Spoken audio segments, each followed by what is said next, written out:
Merespon pembacaan hukum Taurat, mari kita menyanyikan pujian dari KPPK nomor 321, Tuhan aku perlu setiap waktu. Kita nyanyikan pujian ini, baitnya yang pertama saja.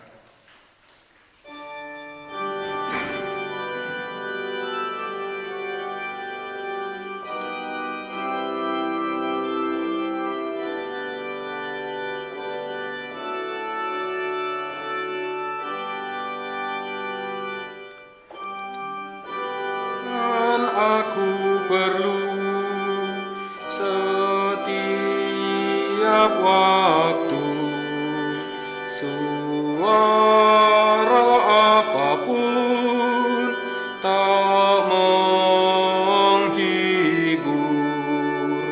Oh Tuhan, aku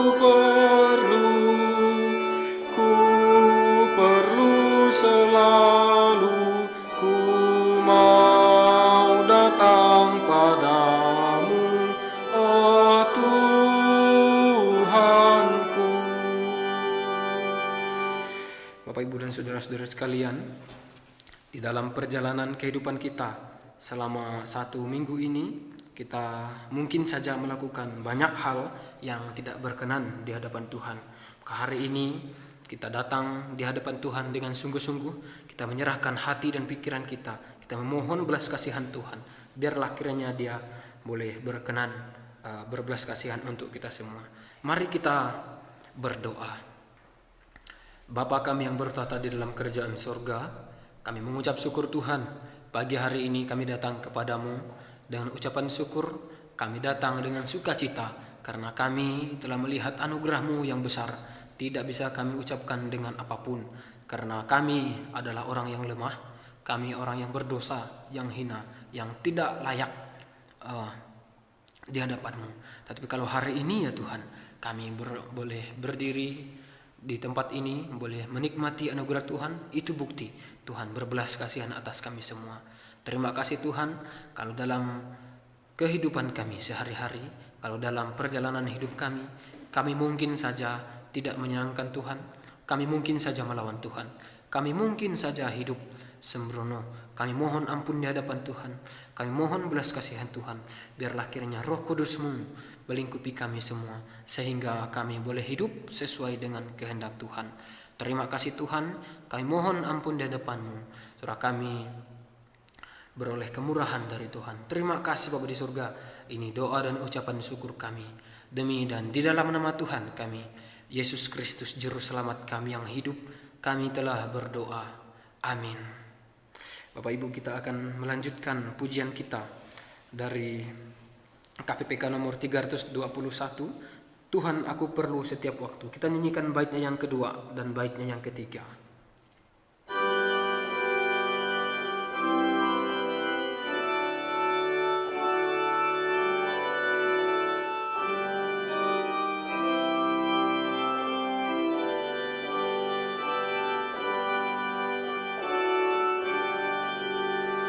Tuhan, aku perlu Kau dekatku. Bila iblis datang, ku tetap menang. Oh Tuhan, aku perlu selalu. Ku mau datang padamu, oh Tuhanku. Baitnya yang ketiga. Tuhan, aku perlu suka atau duka, tinggallah sertaku, ku senanglah. Oh Tuhan, aku perlu selalu.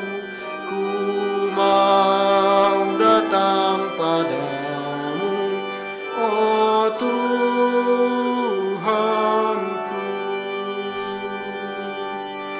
Bapak, Ibu, dan saudara-saudari sekalian, tiba saatnya kita akan mendengarkan pembacaan nas firman Tuhan yang akan dikhotbahkan hari ini, yang terambil di dalam 1 Raja-Raja pasalnya yang ke-12 ayatnya yang pertama sampai ayatnya yang ke-15. Firman Tuhan berbunyi demikian. Kemudian Rehabeam pergi ke Sikem, sebab seluruh Israel telah datang ke Sikem untuk menobatkan dia menjadi raja. Segera sesudah hal itu kedengaran kepada Yerobeam bin Nebat. Pada waktu itu dia masih ada di Mesir, sebab ia melarikan diri ke sana dari hadapan Raja Salomo. Maka kembalilah ia dari Mesir. Orang menyuruh memanggil dia, lalu datanglah Yerobeam dengan segenap jemaah Israel dan berkata kepada Rehabeam, Allahmu telah memberatkan tanggungan kami, maka sekarang ringankanlah pekerjaan yang sukar yang dibenakan ayahmu, dan tanggungkanlah yang berat yang dipikulkannya kepada kami, supaya kami menjadi hambamu. Tetapi ia menjawab mereka, pergilah sampai lusa, kemudian kembalilah kepadaku, lalu pergilah rakyat itu. Sesudah itu Rehabeam meminta nasihat dari para tua-tua yang selama hidup Salomo mendampingi Salomo ayahnya. Katanya, apakah nasihatmu untuk menjawab rakyat itu? Mereka berkata, jika hari ini engkau mau menjadi hamba rakyat, mau mengabdi kepada mereka dan menjawab mereka dengan kata-kata yang baik, maka mereka menjadi hamba-hambamu sepanjang waktu. Tetapi ia mengabaikan nasihat yang diberikan para tua-tua itu.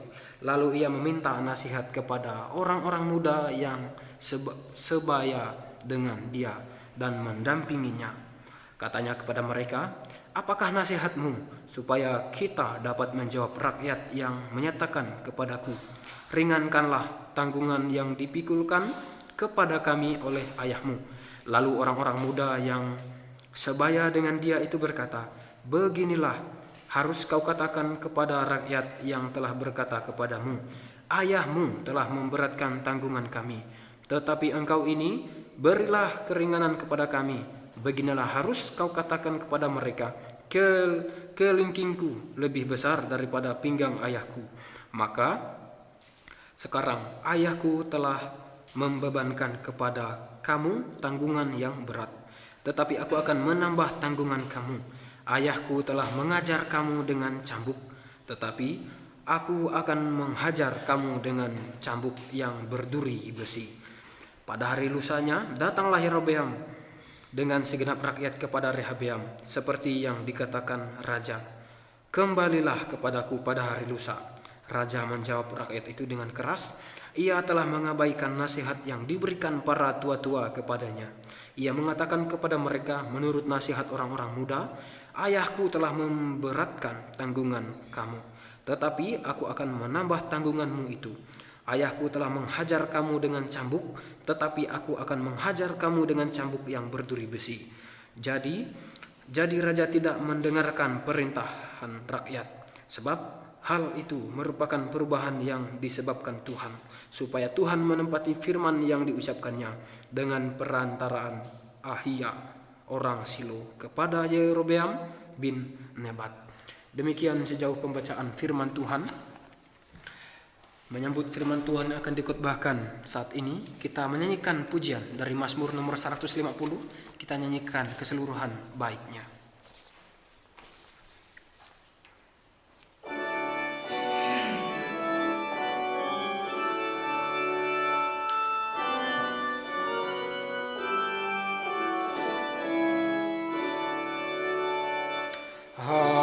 Haleluya, bersyukur, puji Allah bermazmur, puji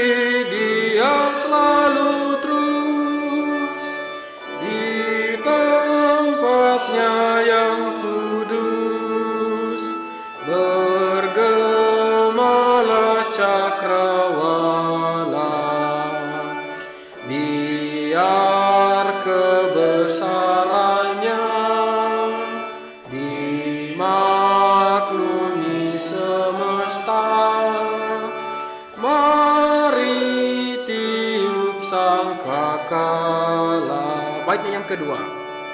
Mainkanlah dengan merdu gambus dan kecapimu, ambil suling dan gendang, dan menarilah senang, ya berdendanglah semua. Tiap-tiap makhluknya yang bernafas, marilah puji Tuhan, haleluya. Kepada hambanya saya persilakan.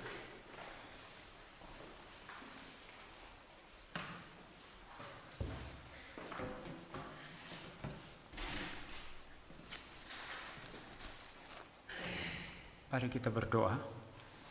Bapa di surga, terima kasih Tuhan untuk pagi hari ini, di minggu terakhir di tahun 2025 ini. Biarlah kami boleh mendengarkan firman Tuhan yang memimpin dan mengarahkan kami untuk melanjutkan kehidupan kami di tahun 2026. Terima kasih Tuhan, berkati kami sekalian. Biarlah kami tidak jadi orang bodoh, tetapi menjadi orang yang bijaksana sesuai dengan pengajaran firman Tuhan. Dalam nama Tuhan Yesus Kristus kami berdoa. Amin. Saudara, saya akan berkhotbah dari Perjanjian Lama, dari 1 Raja-Raja pasal 12 ayat 1 sampai ayat yang ke-15 sudah dibacakan tadi. Itu kisah tentang Rehabeam, saudara. Ya, Rehabeam itu adalah anak daripada Raja Salomo yang menggantikan Salomo, ya. Dan kita melihat di dalam teks yang dibaca tadi itu bagaimana Rehabeam itu begitu tidak bijaksana dan begitu bodoh, ya. Dia lebih mendengarkan nasihat daripada orang-orang yang lebih muda yang tidak punya pengalaman ketimbang mendengarkan nasihat orang-orang tua yang sudah bijaksana, sudah sepuh dan mempunyai banyak pengalaman, ya. Inilah kesalahan yang sangat fatal yang kita sendiri, saudara, harus hindari. Dan nanti juga saya akan membahas apa itu hikmat yang sesungguhnya, ya. Nah, saudara, kalau kita melihat di dalam dunia ini, banyak orang itu tidak pernah mempertimbangkan sesuatu itu secara betul-betul bijaksana, secara betul-betul berhikmat, secara betul-betul teliti, ya. Banyak orang mengambil keputusan asal-asalan. Banyak orang hidup asal-asalan, ya. Banyak orang mempunyai value, mempunyai nilai asal-asalan, perspektifnya asal-asalan, worldview-nya asal-asalan. Semua asal-asalan, ya. Itu semboyan yang dipakai adalah tidak ada rotan akar pun jadi. Dalam keadaan tertentu itu betul, ya. Saudara jalan di satu tempat yang tidak ada apa-apa di sana, hanya ada satu kali kecil yang mengalir, dan kali kecil ini kali kecil ini saudara tidak tahu apa bersih atau tidak airnya, tapi saudara kehausan, tidak ada air minum, terpaksa harus minum. Tidak ada rotan, akar pun jadi. Itu cocok. Tapi untuk keadaan kehidupan yang normal, yang setiap hari, yang kita jalani setiap hari, yang merupakan rutinitas, prinsip tidak ada rotan akar pun jadi, itu tidak berlaku, saudara. Itu harus dibuang, itu tidak cocok. Dalam kehidupan yang normal kita mencari sesuatu yang berkualitas, sesuatu yang berbobot, sesuatu yang bermutu, sesuatu yang tidak ada asal-asalan, ya. Sekarang tontonan media sosial itu sampah semua sebetulnya itu. Heran, ya, orang-orang yang bermental sampah itu yang memerintah. Sedangkan orang-orang yang pintar-pintar duduk menonton, memelototkan video YouTube, ya, video short YouTube itu berlari sekali kan, ya, melotot TikTok, ya. Orang-orang yang berakal, tapi mereka tidak berdaya, tidak mempunyai sesuatu kemauan yang kuat untuk mereka boleh merambah media sosial dan lain sebagainya. Orang-orang yang berpikiran sampah, bervalue sampah, ya, mempunyai perspektif sampah. Mereka bikin video, mereka kerja keras, tapi sampah semua yang diberikan.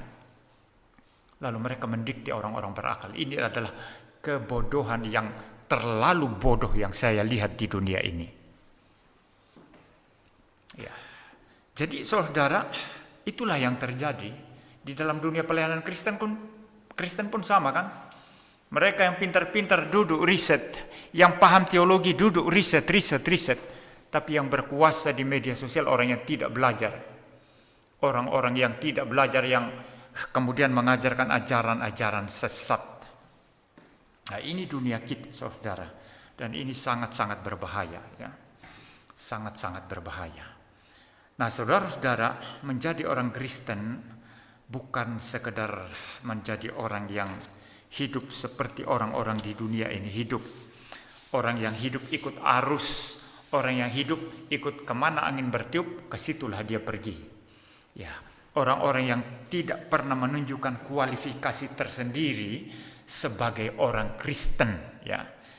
Dibanding dengan orang-orang yang tidak percaya Tuhan Yesus dalam segala aspek sami mawon, sama saja, tidak ada perbedaan apa-apa.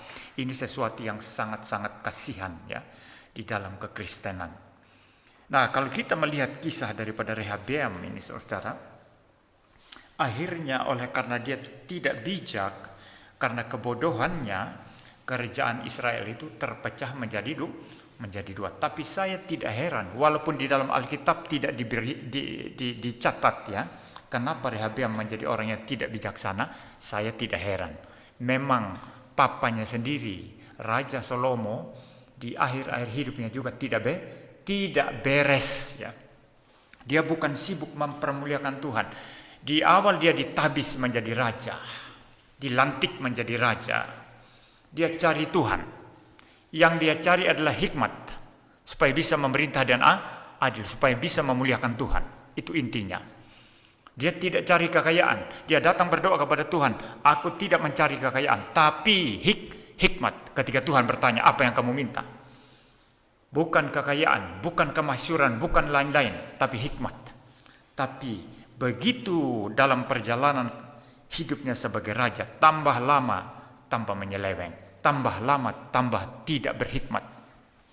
Dia bukannya memperkembangkan hikmatnya itu dan memuliakan Tuhan secara terus-menerus, secara kontinu, tapi dia sibuk kumpulkan istri. Lihat orang cantik sana, nikah, kawin. Lihat orang cantik sini, kawin, ya. Kawin, sampai dapat 1000 orang istri. Ya, istri sahnya 300 orang, gundik-gundiknya 700 orang. Mau diapakan itu? Kebodohan luar biasa.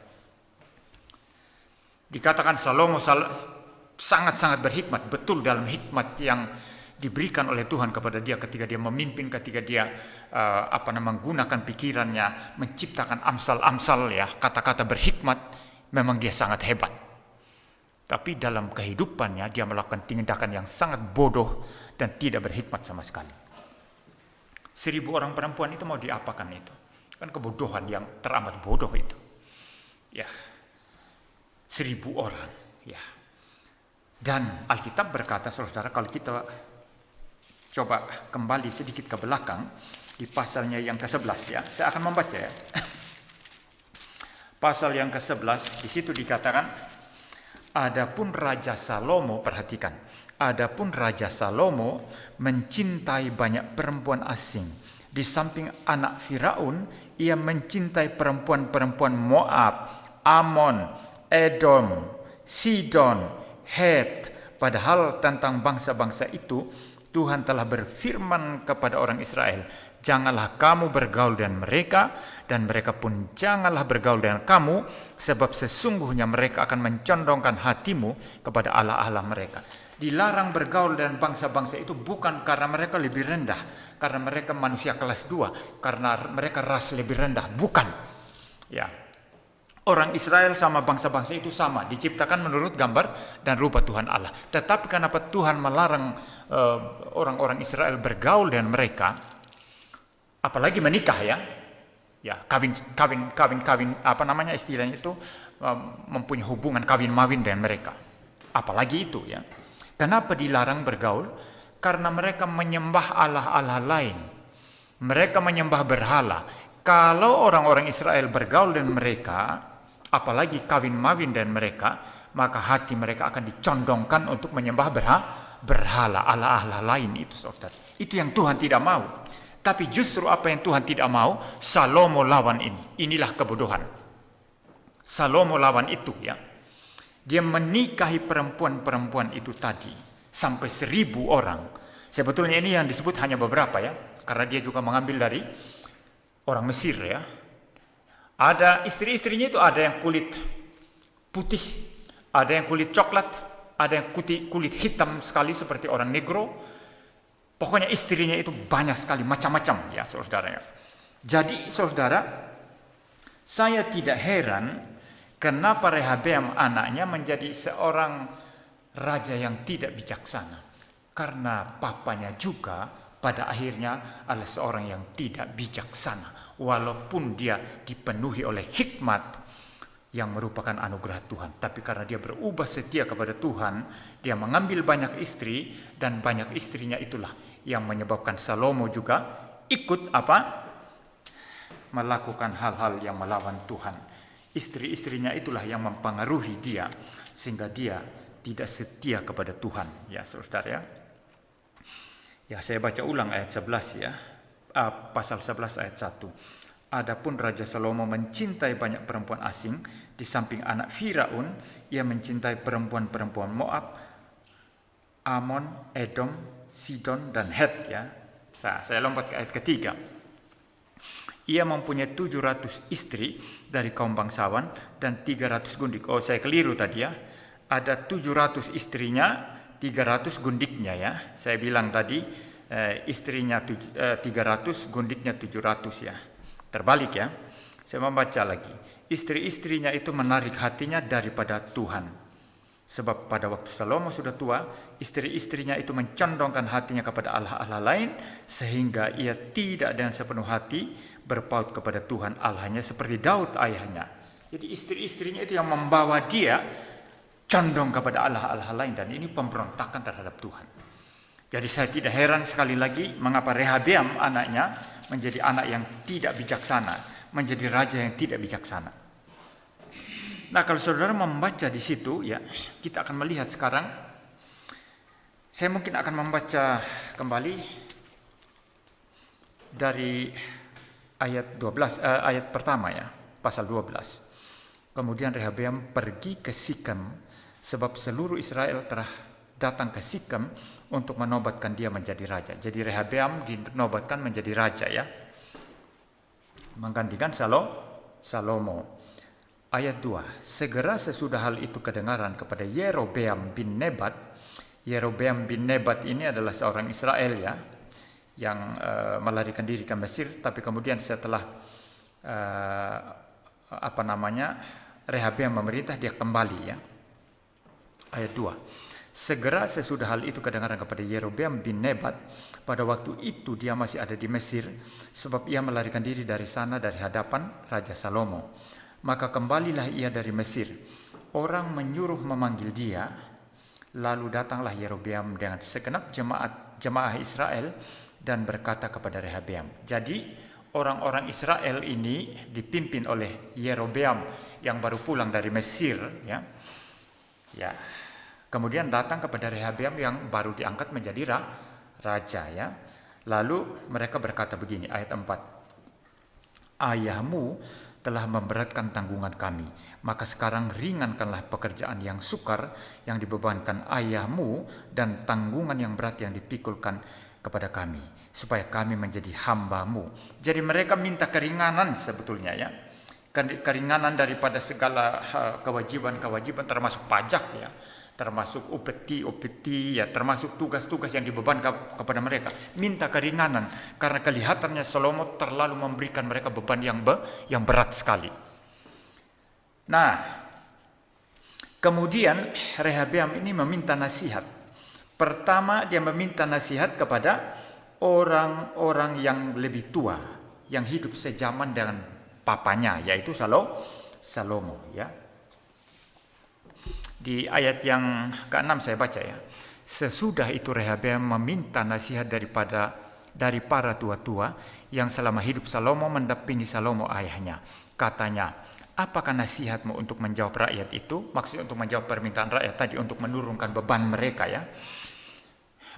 Orang-orang yang tua-tua itu berkata begini.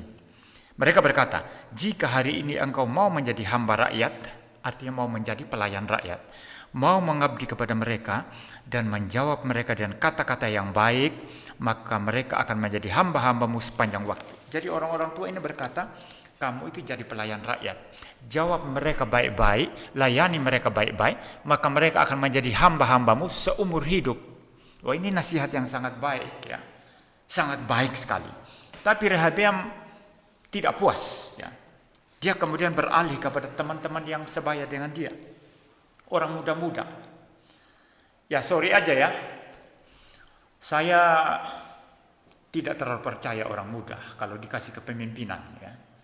Saya tidak terlalu percaya orang-orang muda ya, apalagi tanggung jawab yang sangat besar. Karena biarpun pintar ya, biarpun dia kemauan kuat, dia pintar, tapi satu yang kurang, dia kurang pengalaman.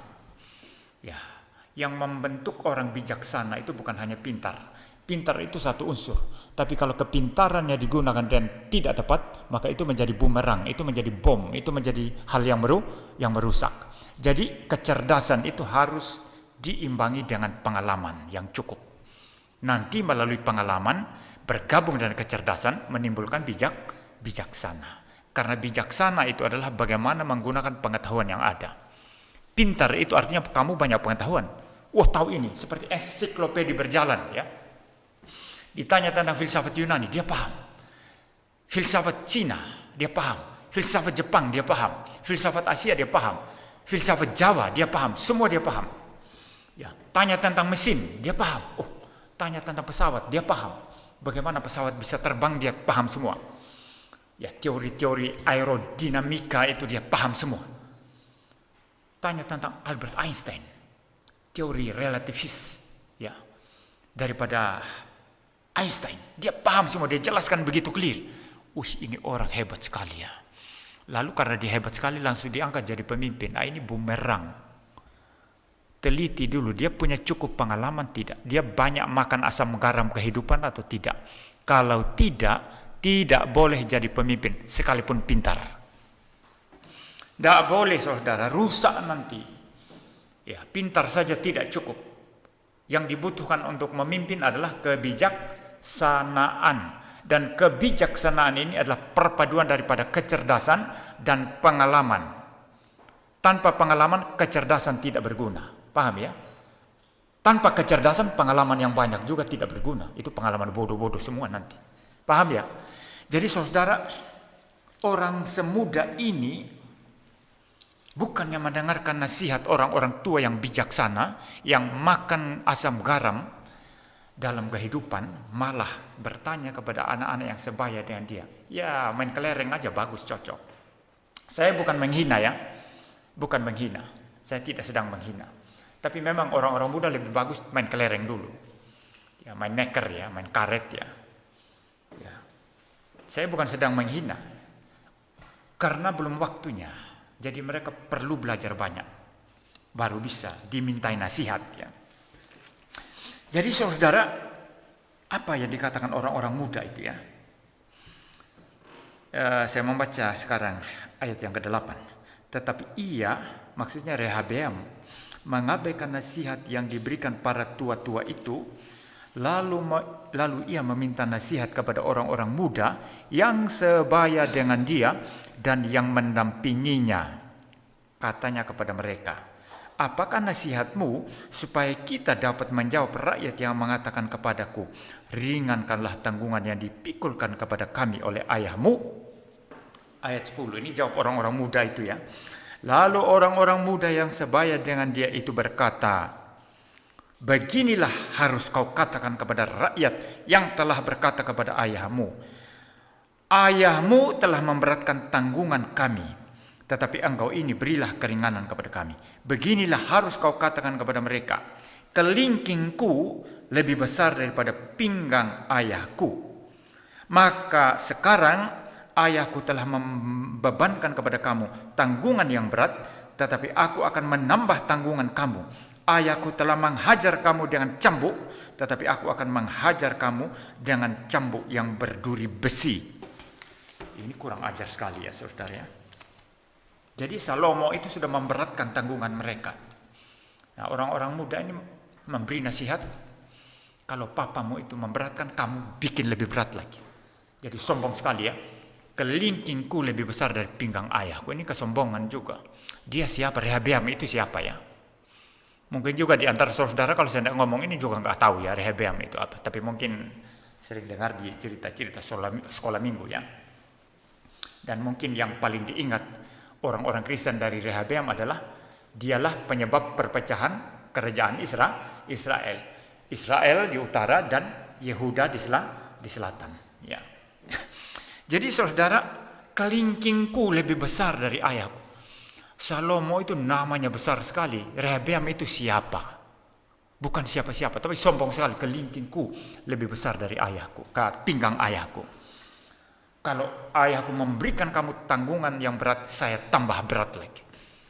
Kalau ayahku cambuk kamu, saya cambuk kamu dan cambuk yang berduri besi. Itulah yang dijawab kepada Yerobeam, bukan Rehabeam ya, ini mirip-mirip ya.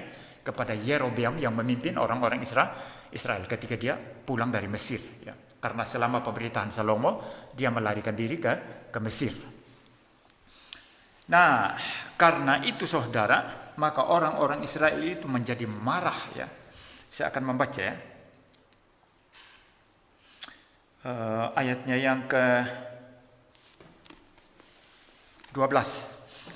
Pada hari lusanya datanglah Yerobeam dengan segenap rakyat kepada Rehabeam, seperti yang dikatakan raja, kembalilah kepadaku pada hari lusa. Ayat 13. Raja menjawab rakyat itu dengan keras. Ia telah mengabaikan nasihat yang diberikan para tua-tua kepadanya. Ia mengatakan kepada mereka, menurut nasihat orang-orang muda, ayahku telah memberatkan tanggungan kamu, tetapi aku akan menambah tanggunganmu itu. Ayahku telah menghajar kamu dan cambuk, tetapi aku akan menghajar kamu dan cambuk yang berduri besi. Jadi raja tidak mendengarkan permintaan rakyat, sebab hal itu merupakan perubahan yang disebabkan Tuhan, supaya Tuhan menepati firman yang diucapkannya dan perantaraan Ahia orang Silo kepada Yerobeam bin Nebat. Untuk ayat 15 ini nanti saya jelaskan ya. Ayat 16 ya, tadi tidak dibacakan, saya akan membacakan. Setelah seluruh Israel melihat bahwa raja tidak mendengarkan permintaan mereka, maka rakyat menjawab raja, bagian apakah kita dapat daripada Daud? Kita tidak memperoleh warisan dari anak Isai itu. Kekemahmu hai orang Israel, uruslah sekarang rumahmu sendiri hai Daud. Mereka berontak. Kalau begitu caranya ya sudah, kamu keturunan Daud urus rumahmu sendiri. Kami orang-orang Israel yang bukan bagian dari Daud, bukan orang Yehuda, orang Yehuda ya. Kami akan bikin kerajaan sendiri ya. Akhirnya pecah saudara. Maka yang tersisa yang diperintah Rehabeam hanya dua suku. Suku Yehuda yang memang adalah sukunya Raja Daud dan Benyamin. Benyamin yang itu sukunya Raja Saul. Yang 10 suku mereka bentuk kerajaan sendiri dan Yerobeam diangkat jadi raja. Itulah perpecahan kerajaan Israel saudara. Ya urus rumahmu sendiri. Ngapain kamu mau perintah kami bikin berat tanggungan kami, kamu mau cambuk kami, kamu mau persulit kami, untuk apa kamu jadi raja? Ya sudah urus rumahmu sendiri Daud gitu ya, keturunan Daud gitu ya. Ya itu jawaban yang layak, yang pantas. Lalu dia mau perang ya, tapi kemudian tidak jadi perang. Ya itu tidak kita tidak bahas itu. Maksudnya Rehabeam mau paksa mereka untuk taat kepada dia ya, tapi akhirnya tidak jadi. Nah, saudara-saudara, kenapa apa yang dilakukan Yerobeam dan orang-orang muda yang menasihati dia ini sama sekali tidak bijaksana? Itu kebodohan luar biasa. Karena orang-orang yang datang meminta keringanan itu mereka datang dalam damai, betul ya? Yerobeam dan orang-orang Israel tidak datang bawa pedang paksa. Hei, turunkan beban kami, kalau tidak kami akan perang dengan kamu. Tidak. Mereka datang dengan membungkuk lo. datang dengan damai, minta baik-baik. Tapi orang yang bodoh ini menolak permintaan itu karena mendengarkan nasihat orang-orang muda. Ya, jadi ini kebodohan luar biasa. Ini prinsip yang sangat penting. Ya. Kalau seseorang bahkan musuh sekalipun, dia datang dengan damai, engkau tidak boleh memperlakukan dia dengan tidak layak. Ini penting sekali. Ada banyak orang tidak mengerti hal itu. Ya, termasuk apologet pencemooh yang hanya mencaci maki itu, mencaci maki orang-orang lain yang mereka anggap sebagai musuh, saudara. Ya. Kalau seseorang datang dengan damai, maka kita harus menerima dengan damai. Karena itulah prinsip yang ditegakkan di dalam Alkitab. Bahkan ketika seseorang datang dengan tidak damai, dari pihak kita tetap harus damai. Kasihilah mereka, kasihilah musuh-musuhmu. Berdoalah bagi mereka yang menganiaya kamu. Itu kata Tuhan Yesus, saudara. Jadi Rehabeam ini melakukan satu kesalahan yang sangat-sangat luar biasa, ya, yang sangat-sangat bodoh dan akhirnya menyebabkan perpecahan Israel. Tidak bijaksana yang kedua, saudara. Pertama tadi orang datang dan damai, harus damai dong ya. Mereka membungkuk-bungkuk datang minta kok ya. Kalau dia baik itu sebetulnya ya kasih ya. Karena dia akan tetap memerintah mereka. Hal yang kedua, ini ciri khas, ini orang-orang muda harus dengar ini. Kalau seseorang itu datang dan dia mempunyai pemimpin, engkau harus pertimbangkan itu baik-baik. Itu artinya tidak main-main. Ya. Banyak orang itu menganggap remeh orang lain. Ya. Dianggap, siapa mereka? Aku kan orang hebat, aku kan orang besar. Ya. Ya. Ini orang-orang Kristen juga sama seperti itu. Mereka ini yang mengunggul-unggulkan pendetanya sendiri ya seperti itu. Pendetaku begini. Wah, ini hebat sekali, ini besar sekali ya. Jadi kalau bicara hamba Tuhan lain itu, sudah di bawah semua mereka begitu. Ini sesuatu yang merupakan kebodohan luar biasa. Orang-orang Israel itu bukan tanpa pemimpin. Siapa pemimpinnya? Yerobeam, dia tampil. Kan bodoh sekali dia. Rehabeam kan mestinya melihat dia. Ini orang punya rakyat, betul ya? Punya pengikut kan? Dan rakyat-rakyat ini punya pemimpin.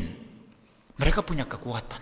Bagaimana cara saya mengatur, menata agar mereka tetap di bawah kekuasaan saya, mereka tetap menjadi rakyat saya, dan tidak terjadi perselisihan, apalagi peperangan ya, perpecahan. Kan bijaksana itu kan seperti itu, tapi dia bodoh sekali mendengarkan nasihat orang-orang muda. Di dalam pelayanan pun sama. Saya prinsipnya kalau lihat seseorang tidak serius ya, tidak mempunyai hati dan tidak serius ya, memang saya tidak menganggap. Ya, sekalipun dia mempunyai mungkin keunggulan, tapi kalau dia seorang yang tidak komit ya, saya memang tidak menganggap ya, saudara ya. Tapi sejelek-jeleknya seseorang ya, mungkin dalam hal-hal tertentu, kecuali bukan dalam hal fundamental ya. Maksud saya kalau perselisihannya dalam hal doktrin yang fundamental ya, bagi saya apapun itu tetap sesat aja dia. Tapi dalam hal-hal yang tidak fundamental, saudara, ya mungkin kita berbeda atau saya berbeda dengan dia ya. Tetapi ketika saya melihat pelayanannya, melihat bagaimana dia berpengaruh, melihat bagaimana kesungguhan hatinya memberitakan Injil dan lain sebagainya, saya pun diam-diam menghormati. Ya. Saya pun diam-diam tidak akan mau main-main dengan orang. Maksud bermain-main membuat perkara atau rusuh ya. Ya, ini sangat berbahaya, saudara. Sangat-sangat tidak bijaksana engkau mengutak-utik orang yang seharusnya tidak perlu engkau utak-utik. Ya. Itu kebodohan yang luar biasa. Itu. Kebodohan yang luar biasa. Jadi, saudara, kebodohan yang dilakukan oleh Yerobeam adalah dia tidak melihat ini orang rakyat banyak. Dan rakyat banyak ini ada pemimpinnya. Ya, mereka satu kekuatan. Kalau engkau tidak bisa mengatur dengan baik, mengelola dengan baik, dimanage dengan baik ya, maka nanti akan menimbulkan kerusuhan dan akan menimbulkan perpecahan. Nah, ini kebodohan ya. Jadi saudara, ketika seseorang belum mempunyai pengalaman, ketika seseorang masih sangat muda, sangat-sangat perlu atau harus dibimbing oleh orang-orang yang lebih tua. Tidak boleh sesama orang muda ya kemudian berjalan bersama-sama dan orang-orang muda menjadi penasihat-penasihat, ya mereka akan menuju kepada got dan mereka jatuh ke dalam lumpur ya. Jadi saudara, inilah yang dilakukan oleh Rehabeam. Tapi kalau Rehabeam ini sebetulnya betul-betul mempelajari hikmat yang telah diajarkan ayahnya, di mana itu kita dapat? Dalam kitab Amsal ya. Maka sebetulnya dia bisa selamat, dia bisa aman. Nah, sekarang saudara, kita melihat Amsal sekarang. Ini Amsal yang ditulis oleh papanya Rehabeam ya, yaitu Raja Salomo. Ya. Di dalam, mungkin saya baca dari ayat pertama ya, pasal 1 ayat pertama. Amsal Salomo bin Daud Raja Israel, untuk mengetahui hikmat dan didikan, untuk mengerti kata-kata yang bermakna, untuk menerima didikan yang menjadikan pandai, serta kebenaran, keadilan, dan kejujuran, untuk memberikan kecerdasan kepada orang-orang yang tak berpengalaman, dan pengetahuan serta kebijaksanaan kepada orang-orang muda. Ini papanya sudah singgung ini.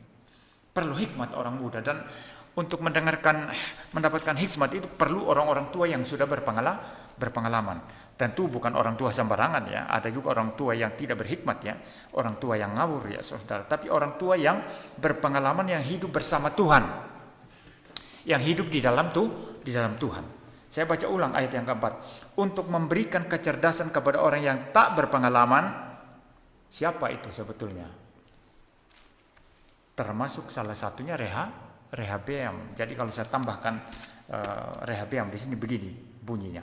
Untuk memberikan kecerdasan kepada orang-orang yang tak berpengalaman seperti Rehabeam, anak Salomo, dan pengetahuan serta kebijaksanaan kepada orang muda seperti Rehabeam, anak Salomo.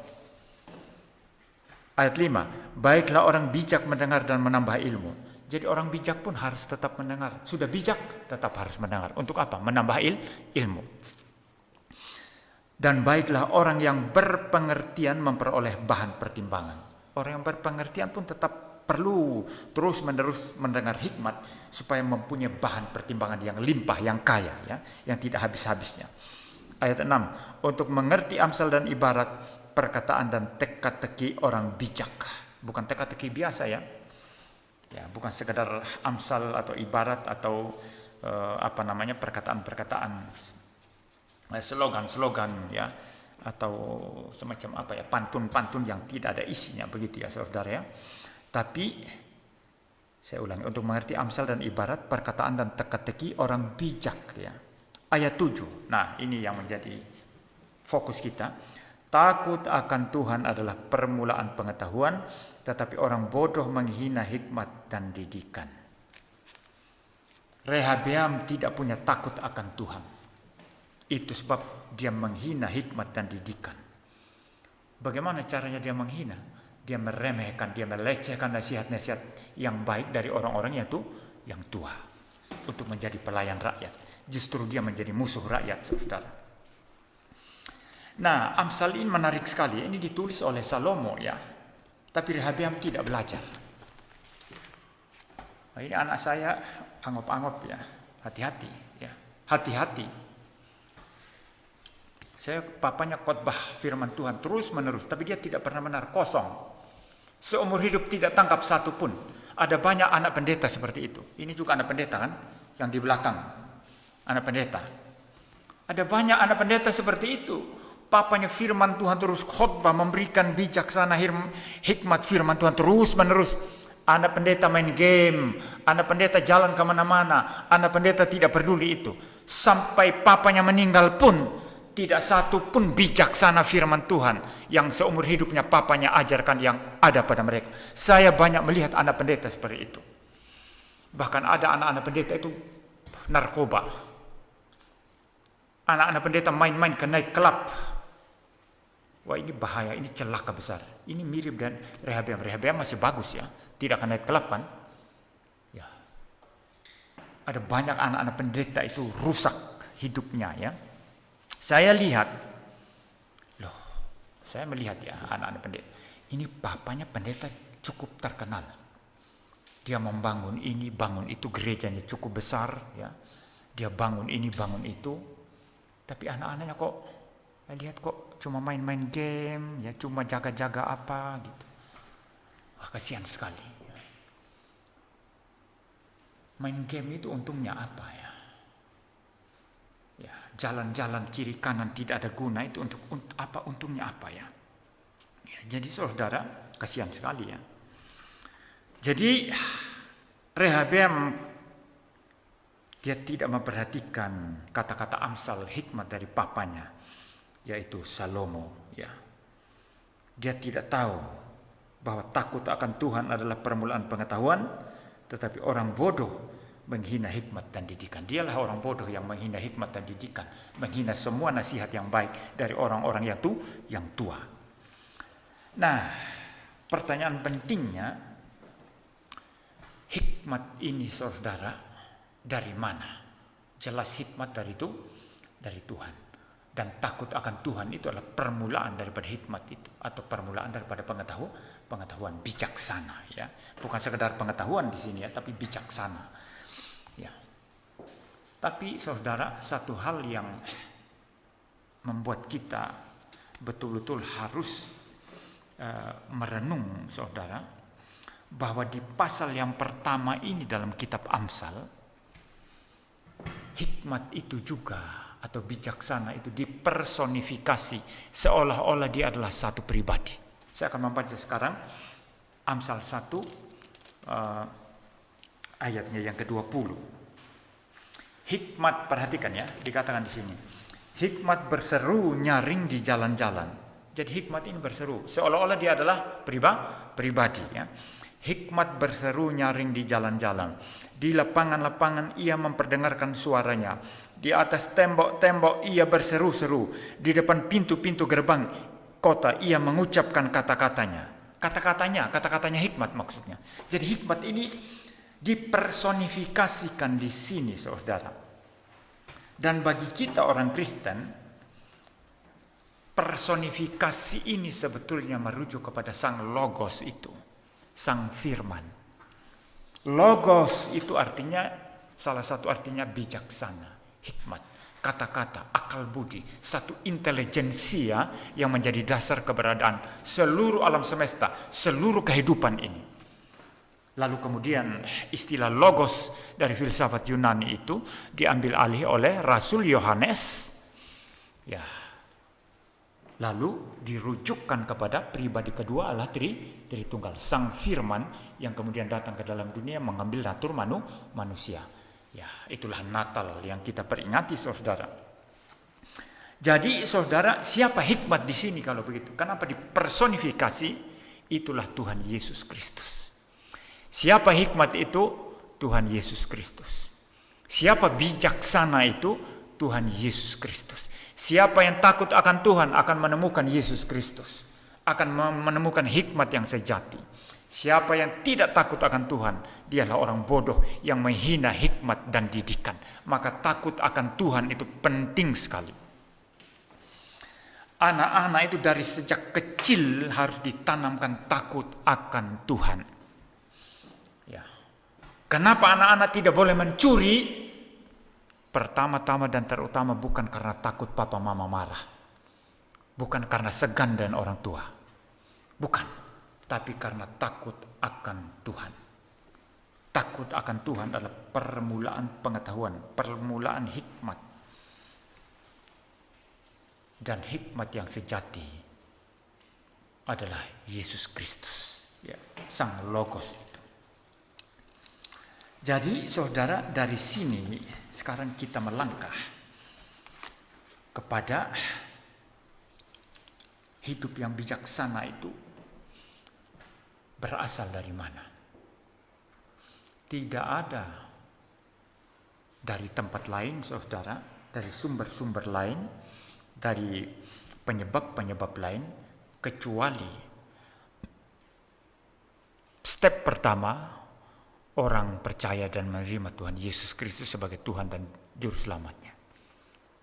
Ya, itu pertama. Kedua, seseorang melakukan apa yang merupakan firman daripada Yesus Kristus, ya. Ya, melakukan firman Tuhan, firman Kristus. Tidak ada cara lain, saudara. Inilah caranya membuat orang itu bijaksana. Di dunia ini ada orang bijaksana, betul. Maksudnya di dalam dunia secara umum, orang-orang yang tidak percaya Kristus ada yang bijaksana, betul. Ya. Lalu mereka tidak percaya Tuhan Yesus, dapat bijaksana dari mana? Apakah dapat dari iblis? Tentu tidak. Ya. Dapat dari mana? Apa dapat dari diri mereka sendiri ketika mereka merenung, mereka kemudian berpikir, ya, kemudian setelah itu digabung dengan pengalaman, lalu mereka menjadi sangat bijak? Juga tidak. Sumbernya dari mana? Tetap dari Yesus Kristus. Kenapa mereka bisa dapat? Karena ada anugerah umum Tuhan yang beroperasi di dalam dunia ini. Anugerah umum Allah Tritunggal yang beroperasi di dalam dunia ini, yang memungkinkan orang menemukan bijaksana secara umum. Mengapa ada common grace atau anugerah umum yang beroperasi? Karena kalau tidak ada common grace, manusia akan rusak serusak-rusaknya dalam dosa. Mereka akan saling menggigit, saling membunuh, dan kehidupan umat manusia di muka bumi ini akan musnah. Itu fungsi anugerah umum. Fungsi common grace of God. Ya. Jadi orang kemudian menemukan bijaksana dalam bidang apa? Dalam bidang ekonomi, dalam bidang pemerintahan, dalam bidang filsafat, dalam bidang pendidikan secara umum. Ya. Itu semua berasal dari siapa? Dari Logos, dari Sang Firman, dari Yesus Kristus. Tapi beroperasi secara umum di dalam dunia ini. Jadi kalau saudara pergi ke satu institusi yang tidak percaya Kristus, atau satu perkumpulan yang tidak percaya Kristus, tapi mereka menata perkumpulan mereka, menata organisasi mereka dan begitu bagus, begitu rapi, begitu logik, begitu tertib, mereka sedang menggunakan anugerah umum Tuhan itu untuk menata semua itu. Ada bijaksana yang umum yang beroperasi di dalam dunia ini, yang berasal dari Yesus Kristus, agar orang-orang di dunia tidak musnah oleh karena mereka saling menggigit, saling memakan satu dengan yang lainnya. Jadi jangan berkata begini, ya, oh ahli filsafat ini pintar sekali, Konfusius, jenius sekali, mengajarkan ajaran yang sangat-sangat berkualitas. Mahatma Gandhi mengajarkan ajaran perdamaian yang sangat berkualitas. Ya, memproklamirkan apa yang namanya gerakan tanpa kekerasan, itu Mahatma Gandhi, ya. Tapi Mahatma Gandhi memang bersentuhan dan kekristenan.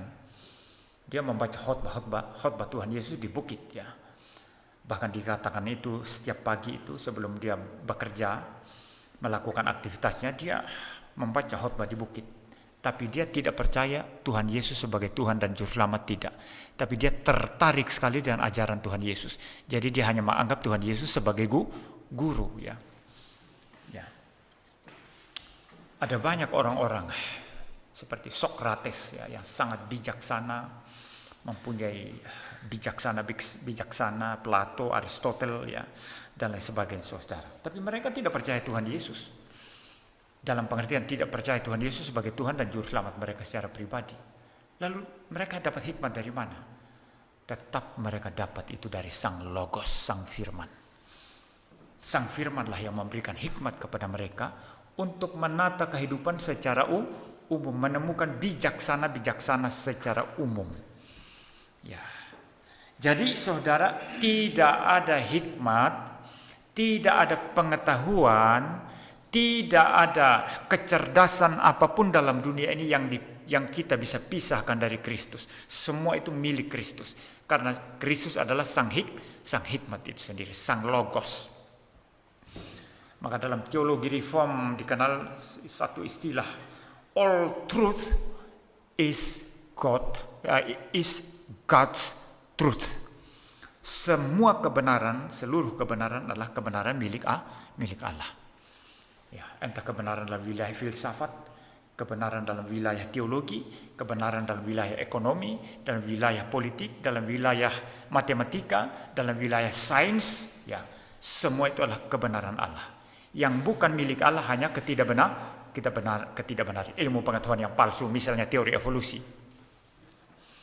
Ya, beberapa hari lalu saya dan anak saya itu menonton satu video mengenai seorang di Sulawesi yang suka berjalan ke hutan-hutan, ya, suka bikin tenda, lalu dia bagaimana menunjukkan bertahan hidup di hutan tapi tanpa merusak alam, ya. Dia kelihatannya pencinta alam, ya. Dia masuk ke hutan-hutan di Kabupaten Maros, ya, Sulawesi Selatan, itu yang hutannya hutan kars istilahnya, itu masih luas sekali, ya. Dia masuk ke sana, ya, dan lain sebagainya. Lalu dalam narasinya itu dia berkata tentang sesuatu aliran sungai, tapi di sekitar aliran sungai itu ada tembok batu yang seperti terbentuk, ya, begitu, di kiri kanan daripada sungai itu. Lalu dia mulai bernarasi bahwa batu-batuan itu umurnya sudah jutaan tahun, gitu, ya. Saya bilang kepada anak saya, kamu percaya itu? Iya, memang gitu katanya, ya. Itu teori evolusi, saya bilang. Dan kita tidak percaya teori evolusi. Ya, memang dia bilang umurnya itu berapa? Jutaan tahun, ya. Tapi bumi ini umurnya bukan jutaan tahun, ya. Nah, saya pernah mendengar Pendeta Ezra Sohu, ya, memberikan jawaban begini. Waktu sains mengatakan umurnya jutaan tahun, ya, atau umurnya sudah tua, begitu, ya, bumi ini dalam ketika meneliti, ya, mesti saja karena waktu bumi ini dicipta bukan bumi yang bayi, ya, bumi yang sudah jadi, ya, bumi yang sudah dewasa, kan? Betul tak? Waktu bumi ini dicipta, dia dari bayi berkembang menjadi besar, atau dicipta? Ini saya dari aspek teori penciptaan Kristen, ya, bukan dari teori Big Bang.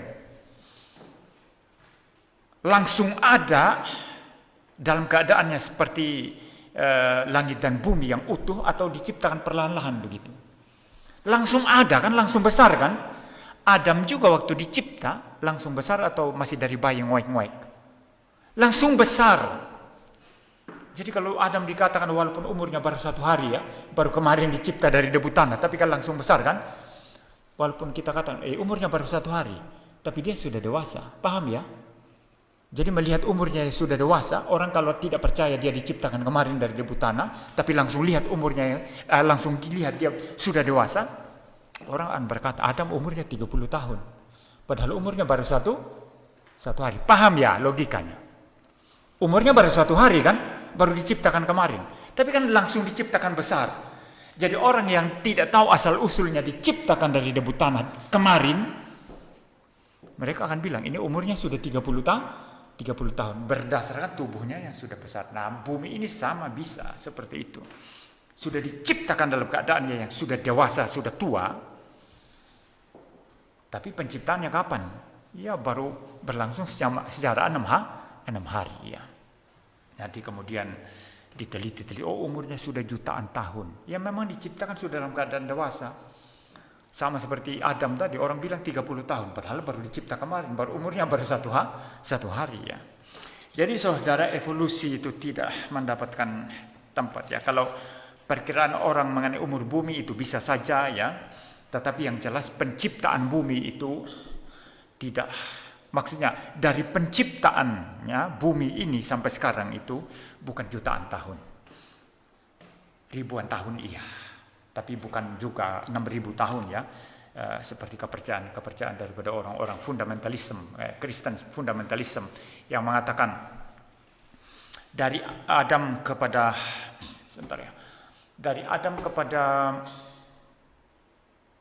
Musa atau Abraham, ya, 2000 tahun. Dari Musa kayaknya, ya, dari Musa kepada Kristus 2000 tahun. Dari Kristus sampai sekarang 2000 tahun. Jadi umurnya 6000 tahun bumi ini katanya. Tapi saya pikir itu adalah sesuatu perkiraan yang tidak tepat ya. Karena Alkitab ini sebetulnya tidak menceritakan kepada kita berapa umurnya. Tetapi saya mau mengatakan dari sejak penciptaannya tidak mungkin jutaan tahun. Ribuan tahun iya. Tapi kalau dikatakan 6000 juga itu terlalu menyederhanakan. Saya juga tidak percaya itu ya saudara ya. Mungkin pasti lebih panjang dari itu umurnya. Jadi saudara, teori evolusi itu adalah sesuatu yang melawan firman Tuhan ya.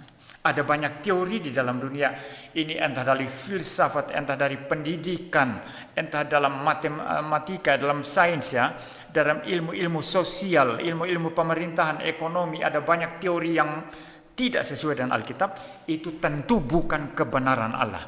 Tapi semua teori yang benar di seluruh bidang kehidupan, selama itu teori yang benar, selama teori itu memang adalah teori yang betul-betul tidak dapat disangkal. Misalnya yang paling sederhana, 1 tambah 1 sama dengan 2. Anda tidak bisa sangkal itu. Itu adalah kebenaran yang benar di mana saja, pada segala zaman. Itu kebenaran Allah itu.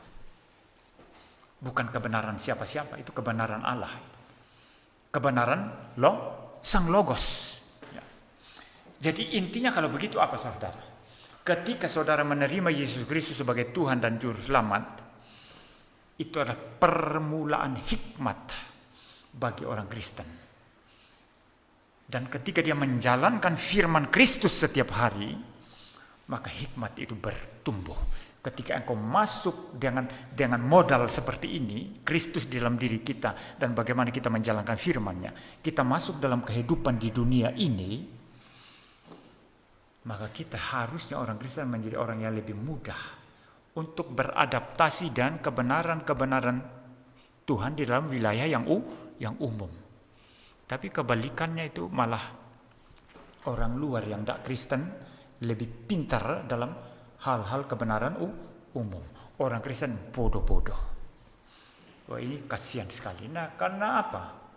Taunya cuma, ayo sembah Tuhan. Di gereja jadi bodoh dia. Diajari teologi bodoh, tidur.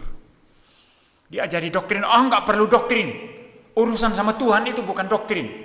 Itu kebodohan luar biasa. Padahal Yesus Kristus adalah Sang Logos. Karena dia adalah Sang Logos, maka kita harus cerdas sebagai pengikut Kristus. Harus belajar, harus berhikmat, harus mempunyai pengetahuan. Ya. Menjadi orang Kristen yang di gereja dianggap itu adalah hal-hal yang tidak ada hubungannya dengan reason, tidak ada hubungannya dengan logik, tidak ada hubungannya dengan akal. Inilah kebodohan orang Kristen.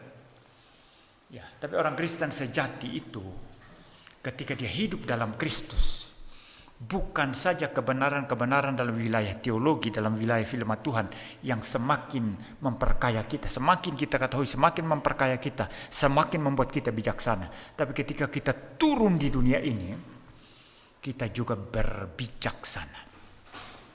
Ada banyak orang yang memaki-maki saya di Facebook ya. Pak Pendeta, tidak usah bicara politik Pak Pendeta. Bukan bidangmu itu. Bukan bidangmu itu katanya. Politik itu apa susahnya ya? Politik itu cuma butuh kecerdasan, butuh pengamatan yang teliti dan butuh intuisi yang tajam untuk menentukan siapa musuh, siapa bukan musuh. Ya. Mana yang bisa kita rangkul dan kita kerjasama dan mana yang nggak bisa. Itu intuisi politik. Jadi saudara, bukan bidangmu itu katanya. Menurut saya, ketika seorang Kristen sejati betul-betul hidup dalam Kristus dan menjalankan firman Tuhan, waktu dia terjun di politik, dia akan menjadi orang yang sangat-sangat baik dalam politik dan memerintah dan sangat baik. Jadi saudara, ketika seseorang berada dalam Kristus, waktu dia berelasi dengan dunia ini dan kebenaran-kebenaran umum Tuhan dalam dunia ini, seharusnya dia lebih bisa untuk melihat semua itu dan lebih jelas daripada orang-orang tidak percaya. Dan tentu saja sesuai dengan bakat dan karunia ya. Musik kan anugerah umum Tuhan, wilayah anugerah umum Tuhan ini musik. Musik itu ada teorinya, ada kebenarannya sendiri, saudara. Musik itu ada teorinya, ada kebenarannya sendiri. Waktu Anda membuat harmoni tidak sembarangan, ya tidak sembarangan. Anda membuat chord misalnya, itu harus berharmoni, ya harus menyatu. Nanti chord itu ada yang mayor ya, ada yang minor ya, ada yang sedikit miring. Tapi miring itu bukan miring kacau balau, tidak. Ada fungsinya nanti. Misalnya chord diminis ya, chord diminis ya, chord augmented atau plus itu ya, itu solnya dinaikkan setengah. Ya gitu. Do mi sol, kalau digabung jadi satu chord gitu, satu harmoni. Do mi sol. Nah nanti kalau bikin chord plus, solnya dinaikkan setengah. Do mi sol se, do mi sol se, ya. Ya naik sedikit seperti itu. Itu semua ada teorinya, saudara. Nah, ketika seseorang Kristen percaya kepada Tuhan dan dia punya bakat itu, harusnya dia lebih tajam di dalam hal itu. Tapi faktanya orang Kristen ternyata tidak seperti itu, saudara. Malah musik-musik yang rusak masuk ke gereja, betul tidak? Musik-musik yang tidak berbobot masuk ke gereja. Musik-musik yang hingar-bingar, ndak kalu-kaluan, yang musikalitasnya jelek luar biasa masuk ke gereja. Harusnya malu sama orang-orang luar yang bukan Kristen tapi mereka bikin grup band itu, tapi bikin musik yang musikalitasnya bagus sekali. Tapi orang-orang Kristen mau musik band dengan nada sangat-sangat sederhana, lalu mulai joget-joget, goyang-goyang ya. Jadi sampah-sampah masuk ke gereja, saudara. Tapi musik-musik yang baik, musik-musik yang agung, itu dibuang keluar ya. Maka kekristenan jadi bodoh. Kekristenan jadi bodoh, saudara. Ya, kasihan sekali. Ya, sangat-sangat kasihan. Maka saya sendiri, saudara, sorry aja ya, saya sama sekali tidak tertarik dan musik-musik kontemporer yang pakai band yang dinyanyikan di gereja itu terlalu sederhana, terlalu easy listening. Tahu easy listening? Mudah didengar, mudah dicerna, dan hanya menyebabkan orang joget-joget. Itu pujian yang bagi saya, sangat-sangat rendah sekali ya. Sangat-sangat rendah sekali. Sedangkan pujian yang bagus-bagus itu dibuang keluar ya. Tidak dipakai ya. Nah ini adalah sesuatu hal yang memang sangat-sangat menyedihkan sekali. Harusnya orang Kristen punya Yesus Kristus. Semakin kita menjalankan firman, semakin kita bijaksana, semakin kita berpengetahuan, semakin kita cerdas. Sehingga kita ketika bersentuhan dengan common grace of God di luar sana, anugerah umum Tuhan, entah dalam bidang bahasa, dalam bidang musik, politik, sains, dan lain sebagainya, orang Kristen seharusnya lebih cemerlang. Tapi faktanya tidak begitu. Inilah atau hutang-hutang atau kesalahan gerakan Pentakosta karismatik, menurunkan kualitas gereja menjadi rendah. Musiknya direndahkan, semua direndahkan. Dan ini juga adalah kejahatan dari teologi liberal. Teologi liberal itu memporak-porandakan teologi yang benar, dan akhirnya gereja menjadi rusak. Jadi saudara, biarlah kita menjadi orang Kristen yang belajar untuk berhikmat.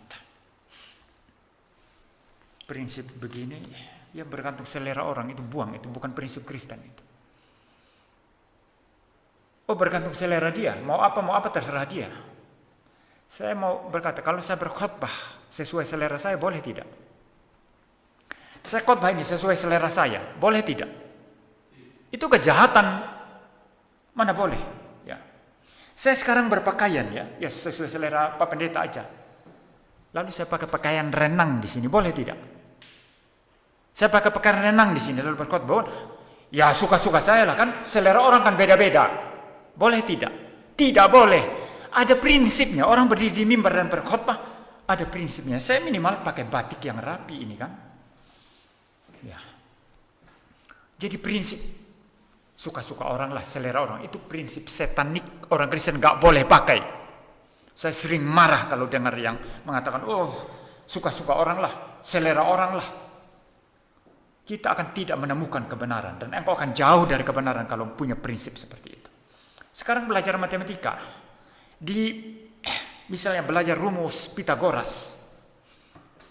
Waktu engkau belajar itu harus ikut betul-betul apa yang dikatakan dalam rumus itu. Atau engkau boleh berkata, suka-suka saya lah, selera saya lah. Boleh tidak? Tidak boleh saudara. Enggak boleh itu. Itu bukan selera, bukan suka-suka, bukan selera. Itu betul-betul harus ikut. Kalau tidak ya sudah salah. Banyak orang Kristen itu prinsip hidupnya suka-suka. Prinsip hidupnya selera saya lah. Maka tidak mungkin akan memperkenankan Tuhan. Tuhan mempunyai prinsip, Tuhan mempunyai hukum-hukum, Tuhan mempunyai standar. Dan ketika kita sudah ditebus, sudah percaya kepada Kristus, diberi hidup kekal, maka kita pun harus selalu menyelaraskan diri dengan kehendak Tuhan. Tidak boleh suka-suka. Selalu menyelaraskan diri dengan kehendak Tuhan, firman Tuhan. Ya. Bila kita pulang dari tempat ini menjadi orang Kristen yang mempunyai value yang berbeda, perspektif yang berbeda, dan mempunyai satu semangat untuk hal-hal yang bijaksana, ya, hal-hal yang berhikmat, hal-hal yang merupakan hal-hal yang berpengetahuan, ya, berpengetahuan, bijaksana, berhikmat dalam menata segala sesuatu. Dan standar kita adalah firman Allah, tidak ada standar lain. Mari kita berdoa. Bapa di surga, terima kasih Tuhan untuk firman-Mu. Berkati kami, pimpin kami untuk menjadi orang Kristen yang berhikmat. Biarlah Yesus Kristus bertahta dalam kehidupan kami. Firman-Nya bertahta dalam kehidupan kami, memerintah kami, sehingga kami menjadi orang-orang percaya yang berbuah di dalam dunia ini, menjadi garam dan terang di dalam dunia ini. Terima kasih Tuhan.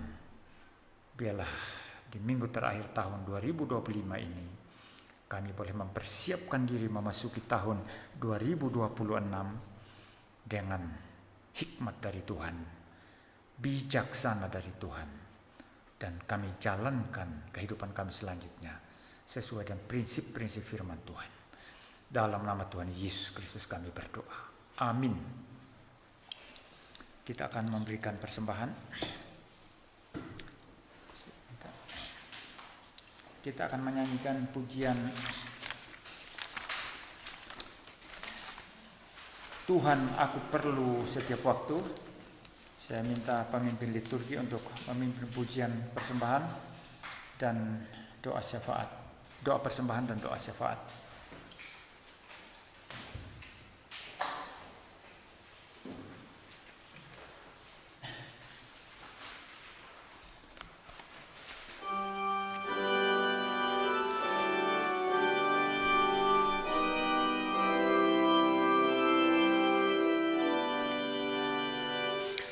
Tuhan, aku perlu setiap waktu, suara apapun tak menghibur. Oh Tuhan, aku perlu selalu, ku mau datang padamu. Oh Tuhanku. Baiknya yang kedua. Tuhan, aku perlu Kau dekatku. Bila iblis datang, ku tetap menang.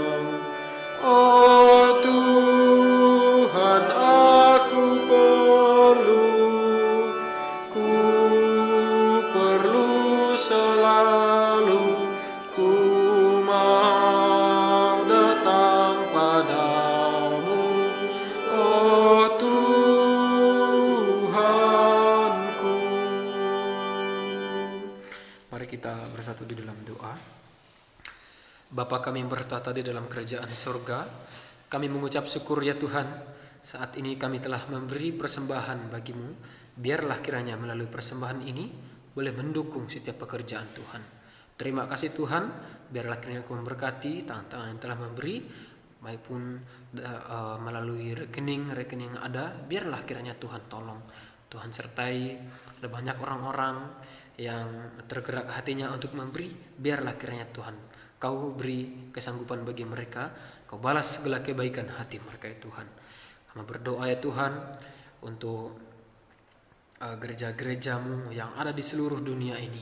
Kau memberkati, Kau memberi kesanggupan bagi para pemimpin-pemimpin gereja, hamba-hamba Tuhan yang sampai hari ini juga mereka tetap setia mengabarkan Injil, memberitakan firman. Tuhan tolong berkati, terlebih bagi gereja-gereja reform yang sampai hari ini juga tetap setia. Biarlah akhirnya Tuhan tolong berkati mereka sehingga mereka boleh mempertahankan kebenaran yang sejati, berpegang pada firman, seturut dengan firman-Mu. Terima kasih Tuhan, biarlah kiranya juga Engkau memberkati para hamba-hamba Tuhan yang mungkin saja dalam pelayanan mereka ada banyak hal yang mereka kerjakan dalam penginjilan dan lain sebagainya. Biarlah Tuhan tolong, Tuhan berkati mereka sehingga melalui mereka ada banyak orang-orang yang dibawa ke dalam tangan-Mu. Terima kasih Tuhan Yesus. Kami berdoa juga untuk bangsa dan negara kami. Kami bersyukur sampai hari ini kami boleh aman tinggal di bangsa ini. Kami bersyukur Tuhan, dan juga berdoa untuk kota di mana kami tinggal, itu kota Malang. Biarlah Tuhan tolong berkati para pemimpin-pemimpin yang telah Tuhan percayakan. Biarlah kiranya Tuhan tolong mereka, supaya mereka juga diberi kesanggupan, mereka diberi kemampuan untuk memimpin kota ini dengan bijaksana ya Tuhan. Terima kasih Tuhan. Kami teringat juga untuk saudara-saudara kami yang terdampak bencana di Sumatera. Biarlah Tuhan tolong, Tuhan berkati mereka, Tuhan hibur mereka, dan mereka juga boleh mendapatkan keadilan, dan mereka boleh mendapatkan suatu penghiburan. Terima kasih Tuhan. Ini doa dan ucapan syukur kami demi dan di dalam nama Tuhan kami Yesus Kristus Juru Selamat kami yang hidup. Kami telah berdoa. Amin.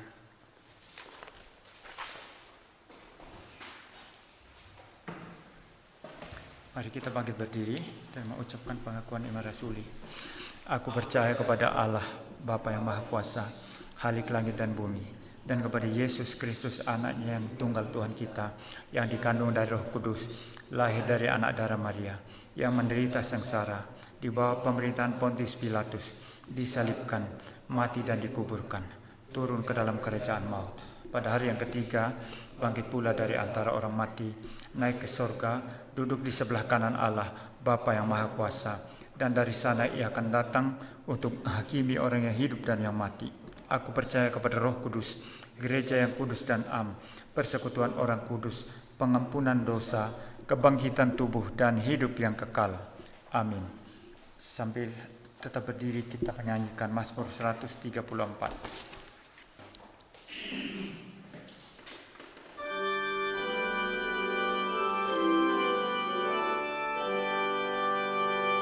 Tuhan Allahmu pujilah, hai kamu para hamba-Nya yang sampai larut malam terus berbakti dalam bait kudus. Bait kedua. Tanganmu kamu angkatlah, terarah ke hadirat-Nya. Pujilah Tuhan Allahmu dengan harapan yang teguh. Bait ketiga. Kiranya halik semesta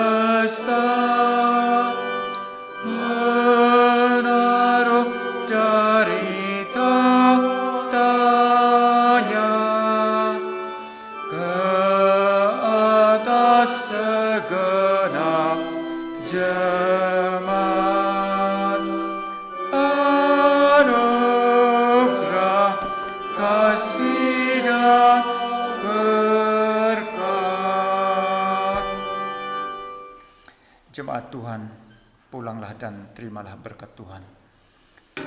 Tuhan memberkati engkau dan melindungi engkau.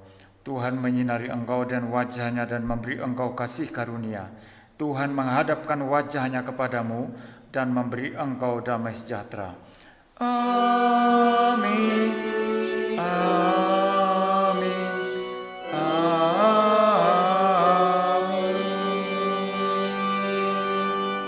Silakan duduk. Saat teduh selesai.